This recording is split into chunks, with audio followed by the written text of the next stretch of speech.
Hello and welcome to the Rabyd Atheist. I'm Rabyd, a former pastor turned atheist, now a compassionate anti-theist. Welcome to my channel. Feel free to like or dislike the video as you see fit, so feel free to hit those buttons. Feel free to comment below, and I would appreciate it if you would subscribe to the channel and hit your notification bell for more content as it is released.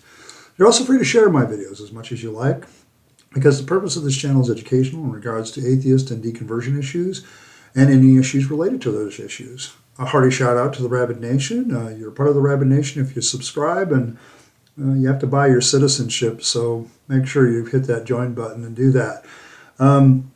Thanks once again for all the support that you guys give me, regardless of whether it's monetary. I appreciate a lot of the comments that say keep going or you're reaching a lot of people. Definitely does this old preacher's heart a good now that he's an atheist. You often wonder if there's any kind of community out there, so thank you very much. Appreciate the community very, very much. Today I want to continue on my deconversion story for 2023, where I'm updating everything. Part of my reason for doing this, as I've stated before, is personal. I want to get it all laid out, and this video series is going to serve as somewhat of an outline for a book I'm writing on my deconversion story and my time in the assemblies and my time as a congregational pastor and all that. So it's kind of this is a way of me outlining my thoughts. But I also hope that those of you that are deconverting can take some inspiration from my story, especially you pastors and ministers out there. So I want to talk about probably the most difficult time for me in ministry, and that was my second church. Now, I've talked about my first church. As difficult as that was and as depressing as that was, I largely can say that I was a rookie pastor who made a lot of rookie pastor mistakes, but I also think that I was kind of set up to fail. And a lot of people made the comment when they saw that video about how I think, they thought the district basically set me up to fail so they could sell the building, and make money. The church wasn't really going anywhere, and so they figured they'd get rid of it. My second church, I had to move into the Lansing, Michigan area. Went into another small church situation. The difference between this church and my district supervised church, which was my first church, this is District Advanced Church. Now, a District Advanced Church has its own board, okay? It has enough eligible men to be on a board, but not 6 or more so that they can be truly autonomous, so they have enough extras, to rotate board members, which is the idea. But this one had enough to do it. It also had some women that were sitting on the council board kind of thing. So there was kind of an extended board. So they had a little bit of autonomy. They had been without a pastor by district thing for over a year, because the way the previous pastor had left a very bad taste in people's mouth. There was a lot of shenanigans, money shenanigans, and all that kind of stuff. And so I'm stepping into a situation where, I'm pretty desperate actually at this time, or if I would have thought twice about it and I hadn't been in such a desperate position, like I had not had a church for well over 6 months, and I hadn't had a paycheck. We were going to lose our house. And so when the offer came to come and interview, and me and my wife had actually gone like a couple other places in between these two churches. Like I'd literally gone to the Illinois district and interviewed in a couple churches there. It didn't really work out for us. We didn't like it, so we kind of pulled back out. And so we came back to Michigan, and this was the first church that offered. And to tell you how desperate I was, I remember this very distinctly, that I sent my resume, and I had run out of printer paper for my printer for my computer, and good old dot matrix computer printers. And I had run out of paper, and I couldn't afford to buy any more. That's how bad we were at that point. So I literally got out like a legal pad that I had, grabbed a pen, and wrote out my intent letter to be a pastor of the church in the best handwriting I could and everything, and sent it that way. That's how bad it was. And I had several copies of my resume, so that was fortunate for me. But I was kind of desperate at that point. They called me up. I interviewed. I preached, I did all the things, and I was voted on that evening, and I got barely a 2/3 vote. And The final vote was like 13-6 of the members present. And as I'm sitting there greeting everybody after the vote and after the service, there's literally a couple that comes up to me, an older couple, who looks me in the eye and says, "We didn't vote for you because we don't think you're the right person, and we're going to do everything in our power to get you out." And the problem with those two people was they were like the biggest donors to the church. They had money and they were landlords. Later on, I found out a lot of people consider them slum landlords in Lansing. But they had given a lot of money to one of the previous pastors' vision, and that vision had stayed, unfortunately. It's a real problem with any organization when you have a vision by a previous leader who's no longer there, but everybody wants to fulfill that vision and they don't really care if you have one or not. That's kind of the situation I was going into. I really had this situation where I was kind of being forced into a certain mold. Now, I had made some changes myself, which a lot of people took offense at in this church, because I had dumped the suit and tie. I really felt that it was just false and fake, and from that moment on, I don't think I ever wore a suit and tie ever, okay, as a minister. I'd wear a polo shirt, a nice pair of slacks, dress shoes, and that was it. I don't think I ever wore a suit unless I was doing a wedding or a funeral or something like that, where it was a little bit more serious. But I had made that change, and I had decided to be more casual and reach more common people and talk to more common people. And yeah, my church didn't like that. They were used to, the previous pastor had this big thing where everybody thought he was going to be the next Jimmy Swaggart or the next, Billy Graham or whatever. And so he had this, dynamic preaching style and a lot of public attention. And then, the shenanigans came out, and it was just like really bad. And so I'm stepping into a situation where I don't have the full support of the congregation. I have the full support of the board at start. But 4 months later, they call me into the office and they go, "Well, you're not exactly what we expected." And I said, or as I had advertised, I said, "Well, listen, let's understand something. You're not either." And they didn't like that statement. I said, "Listen, when I came here and I interviewed, you guys said you'd want a Sunday school and all of you would be ready to join up and get going on that. You'd want to work on the youth ministry, all those different things that you said you would do." The only thing I got out of that was the youth ministry, and that was already going. They didn't support the Sunday school. I ended up with, instead of I thought this group was going to, hey, we're going to have like 5-6 classes. We only ended up with 3. And most of the people didn't want to do it. It was constantly this way where I would propose something to do and I would get pushback all the time. My first board, I had a guy, in the end, he kind of stabbed me in the back and, left the church, and, he just said he couldn't take the fact that he wasn't in charge anymore. He had been in charge for a year while they had been between pastors, and he couldn't take the fact that he wasn't in power anymore. I felt there was a little bit of irony for him because, his daughter this couple had basically missed their daughter's senior year because they were so focused on the church, and they just didn't pay much attention to their only daughter who graduated, and then a year later she ended up getting married without them even being there. She didn't even invite him to the wedding. So it was kind of one of those kind of families. Other people came in and replaced them. A couple that had been out forever, came back and became the core of my worship team along with a few others. We, had a good worship team, very talented, good youth programs, which was great for my kids because my kids were heading into middle school and high school. And so it was kind of one of those things where I felt like the situation was really good for my family. It wasn't so good for me as a pastor. Now, I recognize what it is. As somebody who has real trouble, I can read people's emotions, but I don't know why the hell people have those emotions in social situations. I find difficult. Okay, so I don't always read them right. And I found myself constantly putting out fires, and I was trying to find a way to do preventive medicine, but these people were so bitter and mad at the previous pastor, and I feel like I ended up being the scapegoat for that.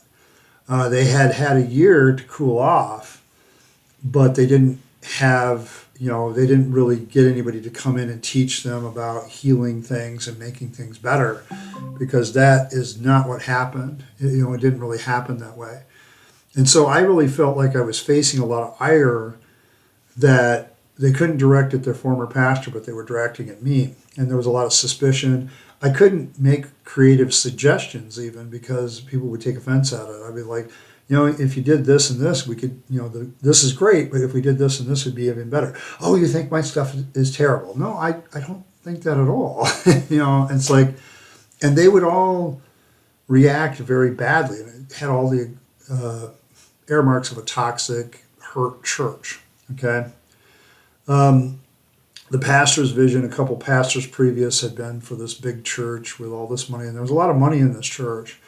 I could never see much of it, but it was all earmarked for a building program that, while I was there, never happened, and still hasn't happened as far as I know. And so they held on to a vision that, I'm like, dude, the guy left. If he really cared about his vision, he would have, kept going.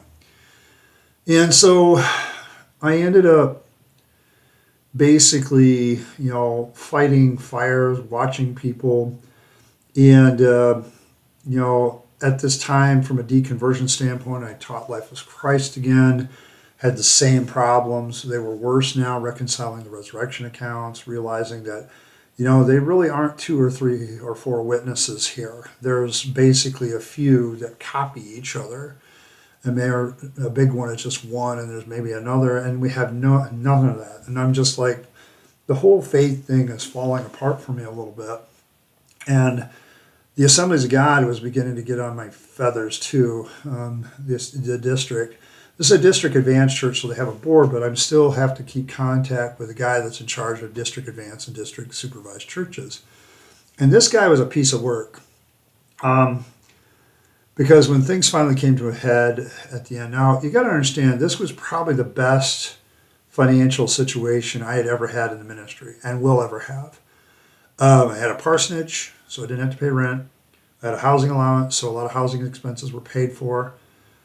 I had a decent salary, which allowed me to buy my kids stuff and all this stuff. So there was a lot of financial motivation to stay, except that's the best it'll ever get for me. This is the mid-2000s, so not bad money, not a bad situation, but I had to use a lot of it to pay off debts from the previous church because we had run up a lot of debts in my previous church to try to keep our house, and that didn't work. So paid off a lot of stuff. I got a lot of stuff paid off, but never really lived high in the hog. And they were used to a pastor that had the best suits and all this other stuff, and I just wasn't that. And so they just disliked that immensely. But I'm like, this is a small town, town's about 2,500 people. It's close to Lansing and everything, but it was still, this kind of weird situation. And I ended up, doing all right financially in the sense that I got by, but I never got ahead. And it was only 2 or 3 years of my ministry that ever was that way. So when people say, why do you need, like the clergy project or pastoral support, I'd say the vast majority of ministers are not making money. I always laugh when people say, oh, we need to tax the preachers and the churches more because then we'll be able to pay off some of this stuff. You need to realize that the Joel Osteens of the world and a few others are the rarity. They are the exception rather than the rule, okay? The vast majority of preachers are preaching to 20 people. They're not making any money. They have to work another job on the side because they're not going anywhere. That was me for most of my career. It's not what you think it is, okay? And the Assemblies of God and me came to blows in the way that I left this second church because I had somehow offended one of the deacon's wives with something I said, which I still to this day don't know what I said that offended her, but she said she was offended. So she went to her husband, and her husband made a big stink out of it. got in my face. I preached a message about, hey, trying to reconcile this situation. He gets in my face and says, you're just disingenuous, you're lying, and all this other crap. And it's like, bro, I'm not. No, I am not. You are just so poisoned in your mind about this because of your wife. And that set him off, of course. But I was mad at that time. I was really trying to be a writer at that time, and nobody appreciated that.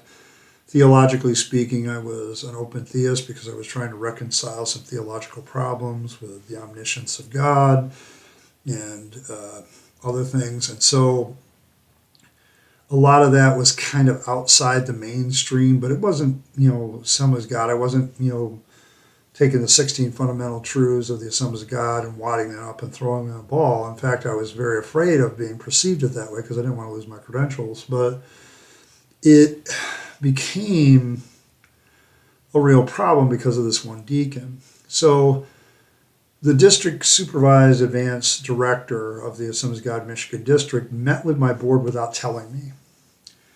And he took a vote, quote unquote, of that board, and unanimously they said they wanted me gone.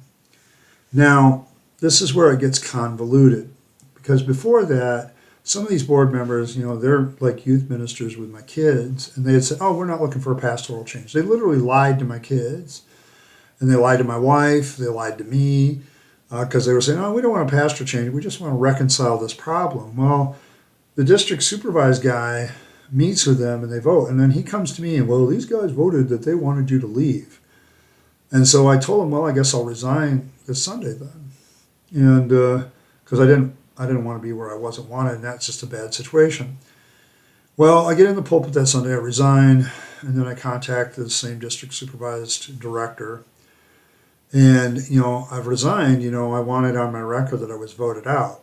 Okay. And he said, oh, you weren't voted out, you just resigned. I'm like, what did you tell me in my office? Did you not say that my board had voted me out?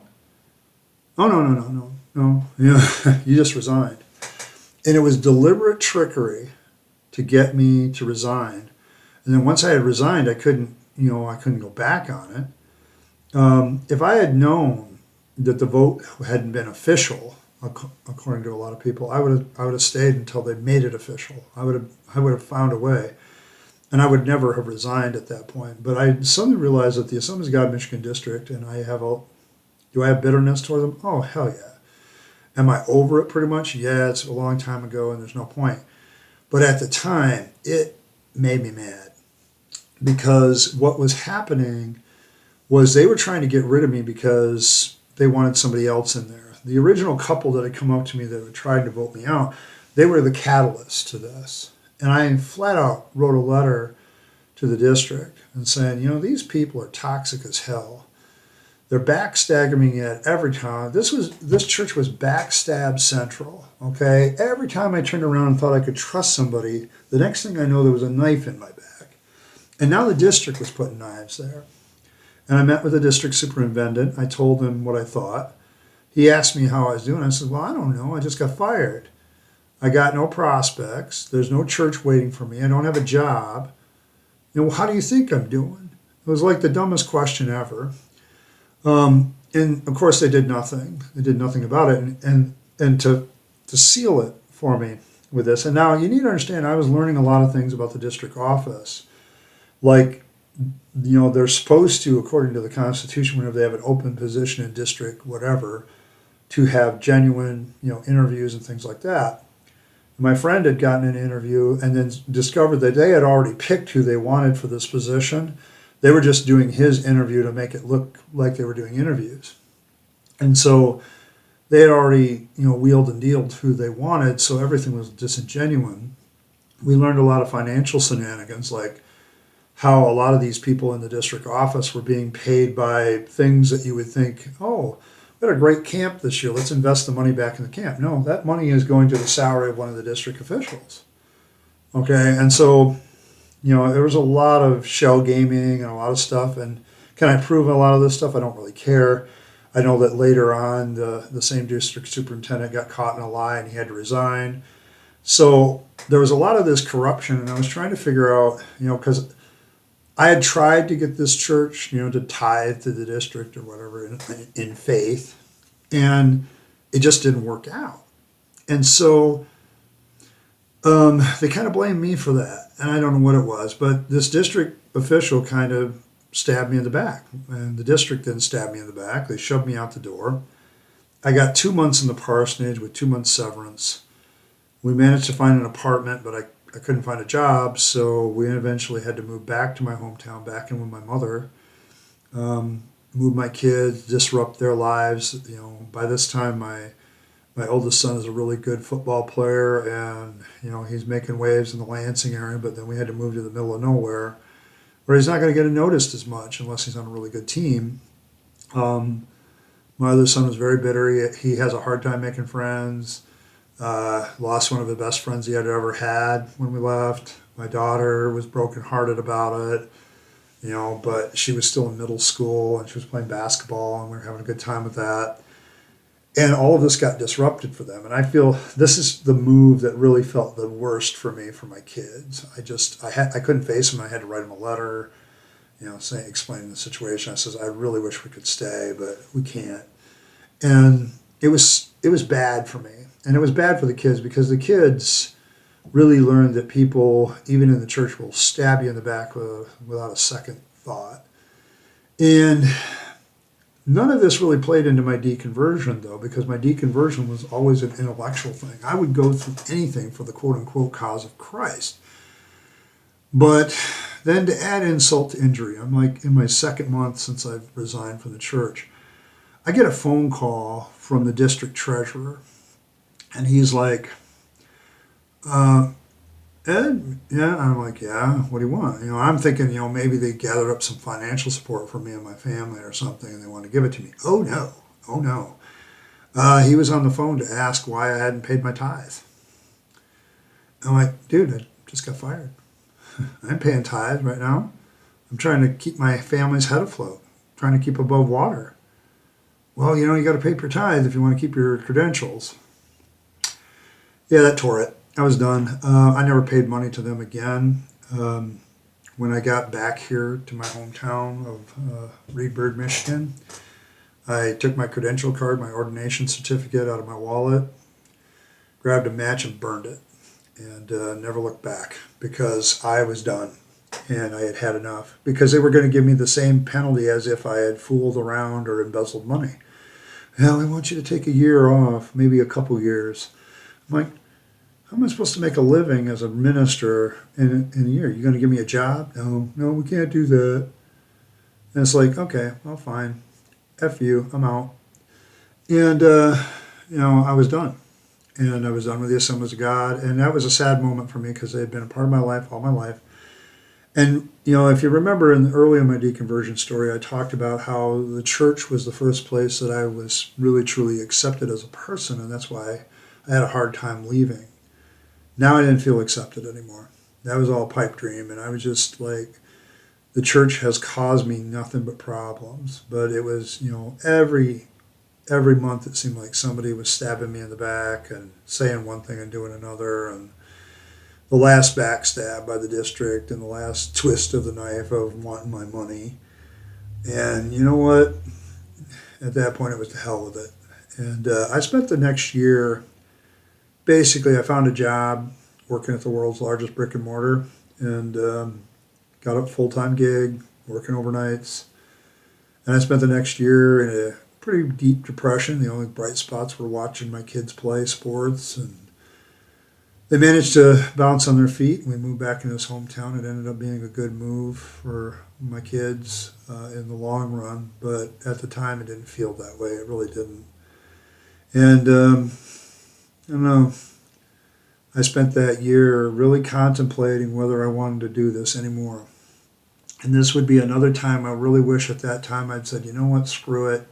I'm going back to school. I'm going to get a degree in something useful because by this time, I'm like 38, 39 years old. And I still got time, okay, to make a change. A career change at this point is pretty normal for a lot of people. And extraordinary events would change that, and I'd end up accepting one more church. but not in the assemblies. But that's a story for next time. So we'll see it then. I want to emphasize, how much walking away from the denomination and the church that I had been a part of so long was a very hard move for me. Um, a couple things I learned as a denominational pastor is there just isn't a lot of freedom for your theology. There isn't a lot of freedom for you as a minister. And you're at the whims of people that don't really give a damn about you. Okay, they only care about this missions or whatever. I can't recall the number of times I went to district council, and every time they were asking for money for 14 things. And it's like, do you guys talk about anything else, anything spiritual, anything real? And no. And, I was just done with the whole thing. I was done with denominationalism. I was done with being a minister. I was at a very, very low point about a year after all this broke out. And it was a tough one. But in the end, the church went on without me. They got another pastor and another one after that, I'm sure. And it was a vicious cycle. It was really just lousy for me. And I ended up just walking away from the Assemblies of God and from all of it. And I spent a year just working overnights and trying to figure out what to do with my life. And if it hadn't been for a phone call, I might have changed my vocation at that point, and we'd not be having this conversation. But here we are. And so thanks once again for stopping by.